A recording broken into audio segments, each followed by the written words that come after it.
Puji Tuhan atas penyertaannya kita bisa dipertemukan kembali di ibadah rutin PPGT Jemaat Panraki Biring Kanaya. Dalam kondisi yang kita alami saat ini, kita percaya bahwa tidak akan pernah menghalangi kita untuk memuji nama Tuhan, untuk memuliakan nama Tuhan. Untuk itu, mari kita memulai ibadah kita dengan mengambil saat teduh secara pribadi.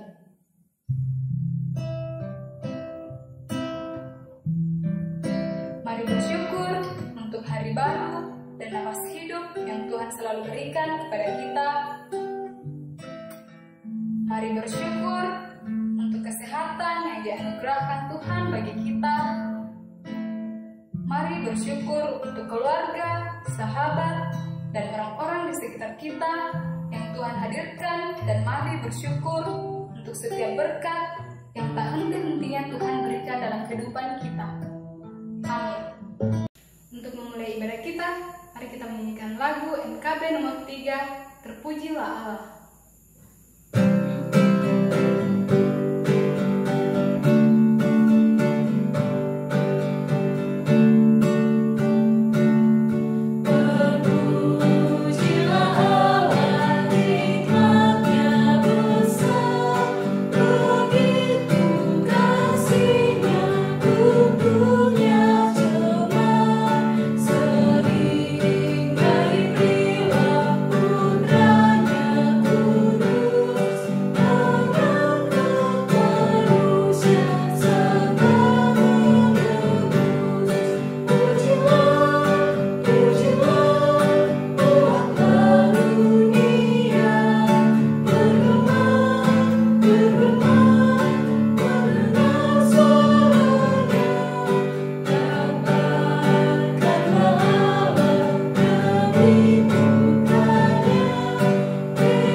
Shalom, selamat berjumpa lewat ibadah pada saat ini.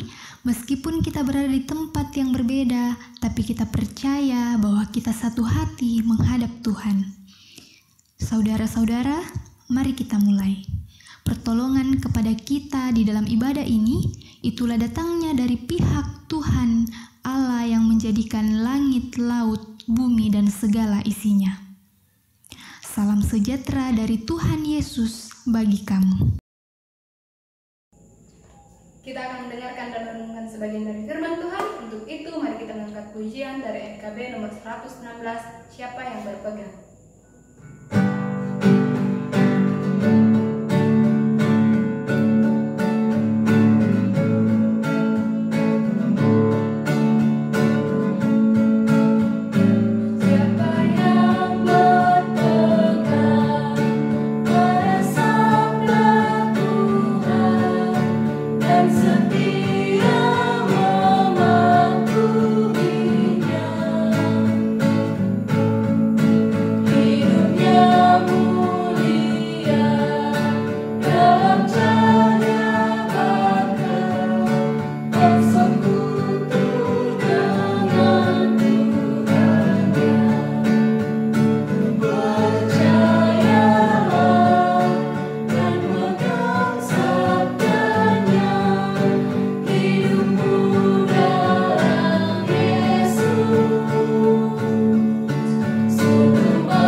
Kami siap menjadi bahagian kebenaran firman-Mu, buat firman-Mu kepada kami Tuhan, sehingga kami mampu menjadi saksi di tengah dunia.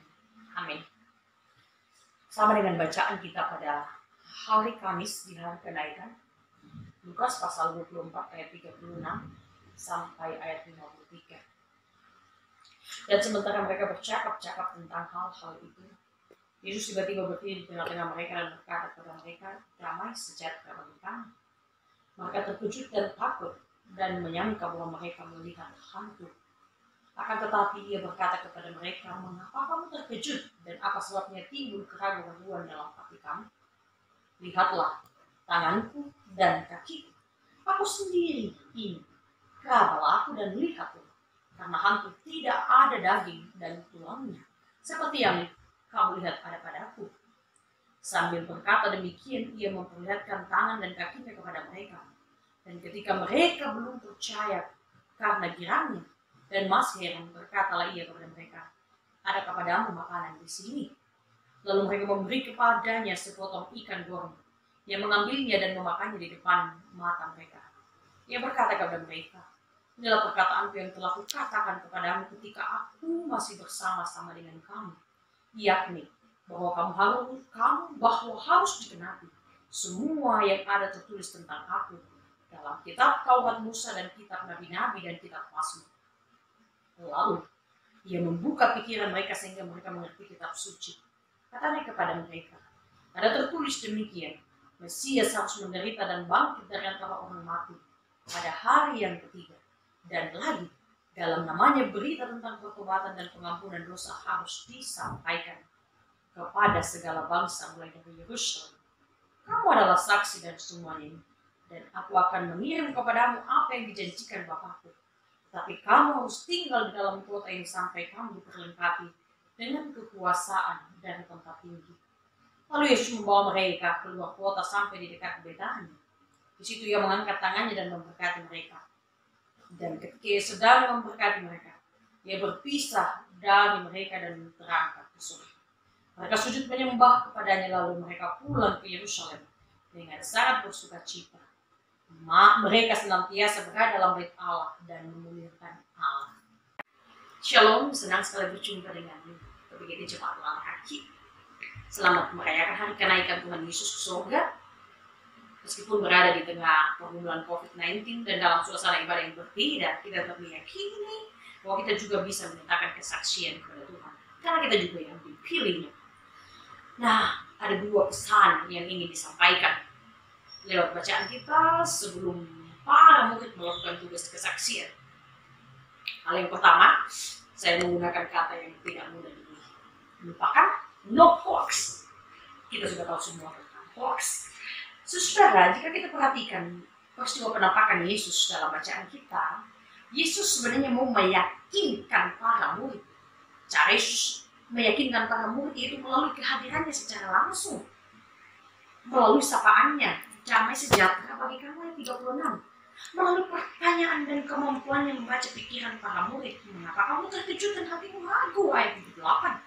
Melalui bukti fisik, melalui tangan dan kakinya ayat 39 dan 40. Melalui permintaannya, adakah padamu makanan ayat 41. Melalui perkataannya pada waktu masih hidup ayat 43. Melalui kuasanya membuka pikiran para murid ayat 45, dan terakhir melalui perintahnya untuk mengutus para murid menjadi saksi ayat 46 sampai 49. Semua cara ini bertujuan untuk mengatakan kepada para murid bahwa semua kisah tentang Yesus yang berpuncak pada kematian dan kebangkitannya adalah kisah yang benar terjadi, kisah nyata dan bukan hoax. Karena ada begitu banyak orang di Yerusalem yang kemudian mengatakan itu hoax. Tetapi penampakan Yesus kepada para murid sesungguhnya mau meyakinkan para murid, mau membuat para murid tidak ragu, tidak takut, tetapi harus memiliki keberanian untuk melakukan tugas kesaksian bahwa Mesias yang menderita, guru mereka yang telah menderita, yang telah mati disalibkan, telah bangkit dari orang mati.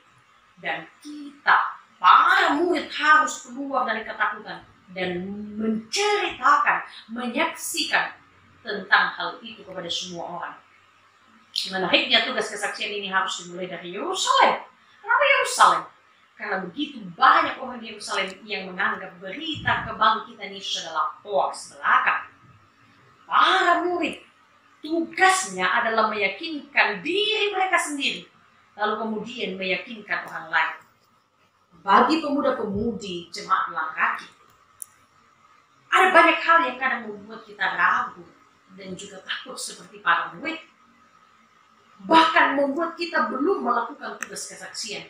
Misalnya, ketika kita berada pada masalah-masalah kehidupan, masalah putus cinta, masalah kegalauan, masalah kuliah yang tidak selesai-selesai, masalah ekonomi. Kenapa hidup saya menderita dari orang lain? Masalah rumah tangga, masalah orang tua, masalah kita tidak menerima diri apa adanya, selalu membandingkan diri kita dengan orang lain. Kenapa dia cantik, saya tidak. Kenapa dia punya pacar, saya tidak. masalah-masalah seperti itu kadang membuat kita mulai meragukan Tuhan. Masalah penyakit, wabah COVID-19 pun membuat kita terkadang-kadang mulai perlahan-lahan ragu tentang kemahakuasaan Tuhan. Kita mulai takut untuk menyatakan tugas kesaksian. Bahkan mungkin ada di antara pemuda-pemudi yang harus terkena impact dari corona, di mana putus pekerjaan, kuliah, butuh biaya yang lebih besar dan lain sebagainya. Nah, situasi dalam masalah seperti ini kadang membuat kita gagal menjadi saksi Tuhan. Pertanyaannya, apa yang bisa kita lakukan dalam situasi seperti ini? Ingat saudara, Yesus tidak hanya melatih kita untuk sukses, tapi Yesus justru melatih kita lewat penderitaannya untuk belajar tetap mempercayai Dia dalam kondisi terpuruk sekalipun. Karena itu kemampuan saudara-saudara bertahan dalam iman dalam situasi terpuruk itu juga adalah sebuah kesaksian bagi orang lain. Lalu, tidak hanya ketika dalam masalah kita mulai ragu dan takut, tetapi juga ketika kita dalam kelimpahan, dalam kesuksesan, ketika kuliah kita selesai, ketika kita bisa dapat pekerjaan dengan baik, ketika kita punya pacar yang baik hati, ketika tidak ada masalah dalam keluarga kita. Terkadang situasi seperti itu membuat kita melupakan Tuhan. Kita mulai menggeser posisi Tuhan, lalu masuk pada penonjolan diri kita. Yesus hanya menjadi lip service, bunga bibir, atau dalam bahasa Toraja velopudukta.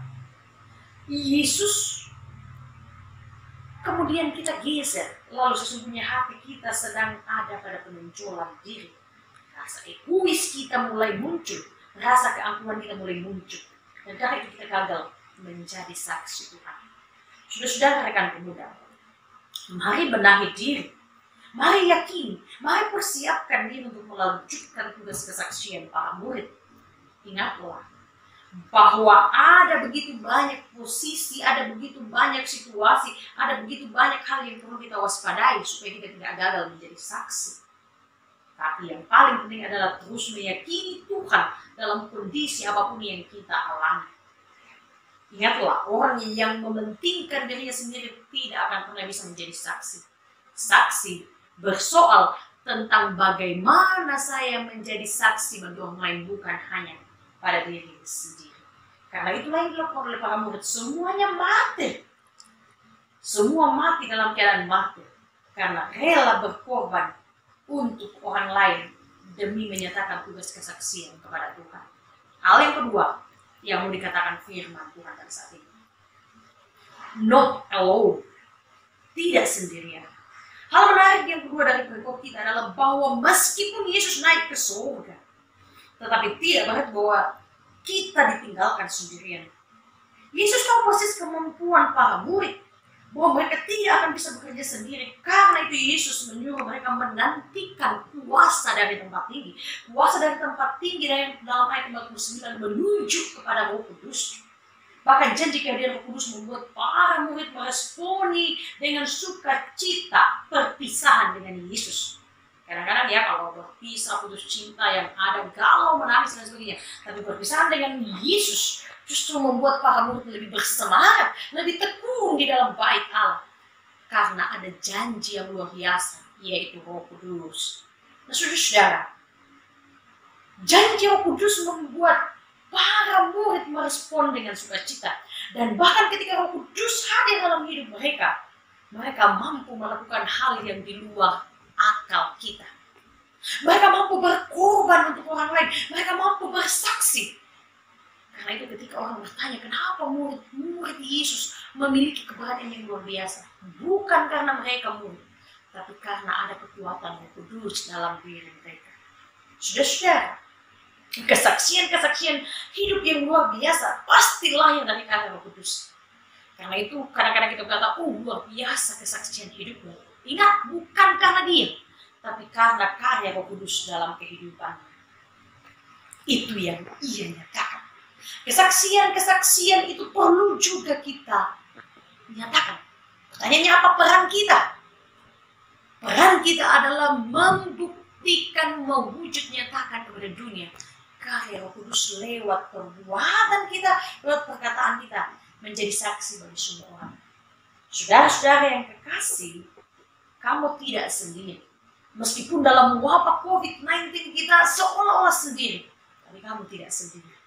Kamu bersama dengan janji Tuhan, kamu bersama dengan Roh Kudus. Karena itu jangan berhenti menyatakan kesaksian kepada Tuhan. Dengan cara apapun, pakailah dirimu untuk menyatakan kesaksian kepada Tuhan. Ingat sekali lagi, ketika kamu hanya memikirkan dirimu sendiri, ketika itu saudara gagal menjadi saksi Tuhan.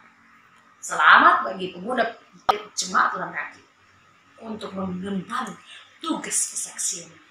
Saya tidak tahu peran apa saudara menyatakan kesaksian. Yang pasti, bertahanlah dalam pergumulan hidup, menjadilah berkat bagi orang lain. Nyatakanlah kesaksian bahwa Yesus itu benar Tuhan, yang mati dan bangkit, yang memberi pengampunan bagi kehidupan kita. Kamu tidak berjalan sendiri. Mari membuktikan karya Roh Kudus lewat perkataan dan perbuatan menjadi saksi. Amin. Bapa pemilik kehidupan kami, malam hari ini Tuhan kami memanjatkan syukur, puji, hormat, kemuliaan bagi nama-Mu Tuhan, untuk setiap perkenanan Tuhan dalam kehidupan kami. Kami boleh bersyukur Tuhan untuk setiap hal yang kami rasakan dalam kehidupan kami ini. Kami bersyukur kami boleh beribadah malam hari ini, merenungkan firman-Mu, sehingga firman-Mu ini Tuhan tidak akan menjadi sia-sia dalam kehidupan kami, melainkan akan membawa berkat bagi diri kami dan bagi orang lain Tuhan. Kami bersyukur Tuhan, kami bisa melakukan ibadah ini Tuhan, dan kami percaya Tuhan bahwa ini terjadi oleh karena rencana Tuhan yang paling indah dalam kehidupan kami. Malam hari ini Tuhan, kami datang berdoa dan bersyukur Tuhan buat teman-teman kami yang berulang tahun di bulan ini Tuhan. Kami bersyukur Tuhan boleh mempertambahkan umur kepada teman-teman kami. Semoga mereka lebih dewasa dalam pikiran perkataan mereka Tuhan, terlebih mengandalkan Engkau di dalam segala aspek kehidupannya. Berkatilah setiap hati kami Tuhan, berkatilah setiap kami Tuhan, sehingga kami tetap hidup seturut dengan kebenaran-Mu. Terima kasih Tuhan Yesus atas kasih dan penyertaan Tuhan di sepanjang kehidupan kami. Saat ini kami datang bersyukur dan berterima kasih atas saudara-saudara kami yang telah sembuh dari COVID-19 ini. Kiranya Tuhan Yesus senantiasa memberkati mereka dalam masa pemulihan dan dalam kehidupan mereka sehari-hari. Kami juga berdoa kiranya Tuhan Yesus senantiasa memberikan kami semua kekuatan dan kesehatan dalam menjalani kehidupan kami masing-masing di tengah pandemi COVID-19 ini. Kami juga berdoa bagi teman-teman kami yang sedang mencari pekerjaan. Kami yakin dan percaya Tuhan Yesus akan memberikan pekerjaan yang terbaik bagi mereka. Dan kami juga berdoa bagi teman-teman kami yang kehilangan pekerjaan di tengah pandemi COVID-19 ini. Kiranya Tuhan Yesus memberikan kekuatan dan kesabaran bagi mereka dalam menjalani kehidupan mereka sehari-hari. Terpuji Engkau Allah kami yang baik.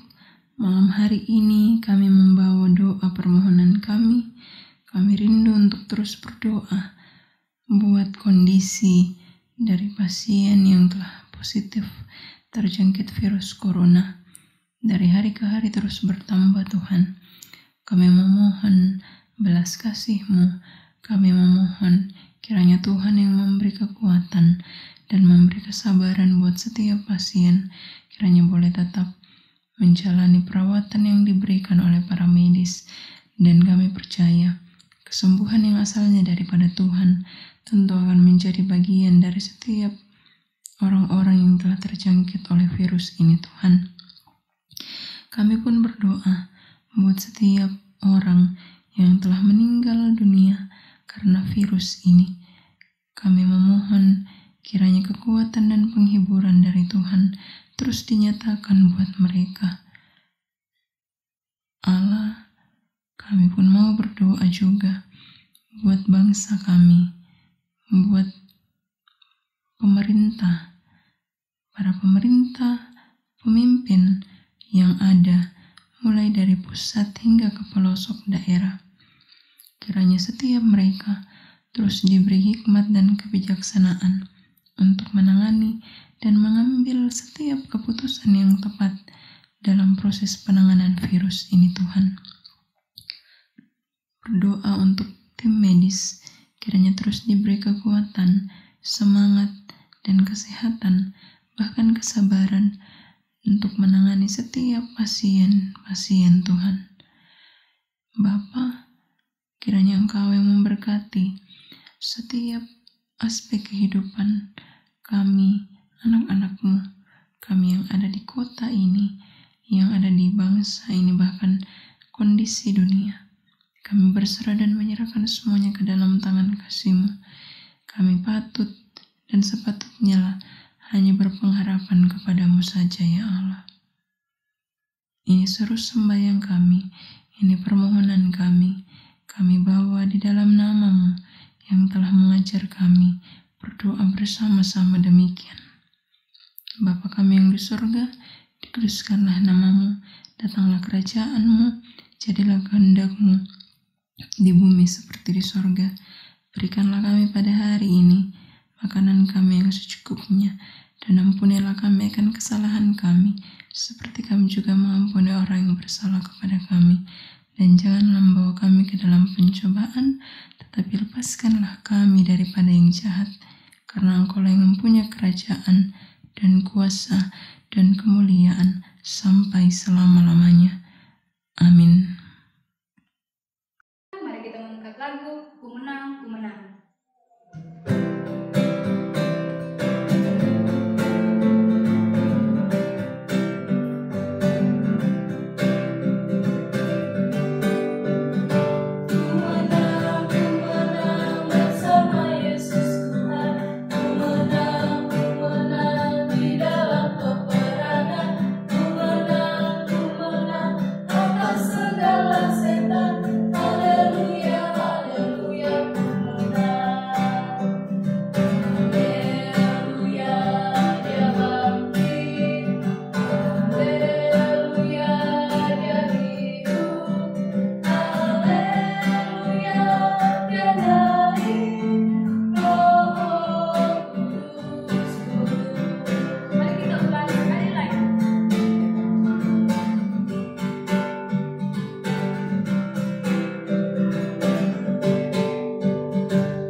Saudara-saudaraku yang kekasih di dalam Tuhan, kita telah disegarkan kembali oleh firman Tuhan.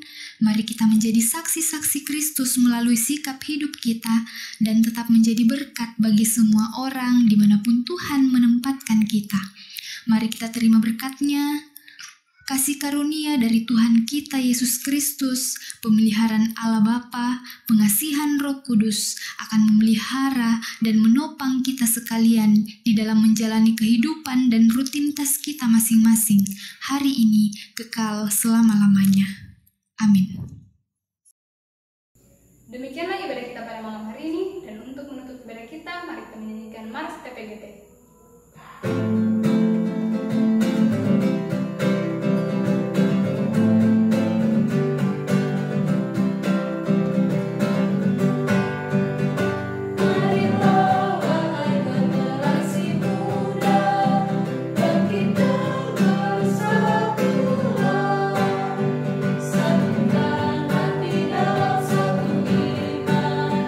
Satu bersama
Ibadah kita telah selesai, tetap menjaga kesehatan, tetap di rumah aja. Tuhan Yesus memberkati.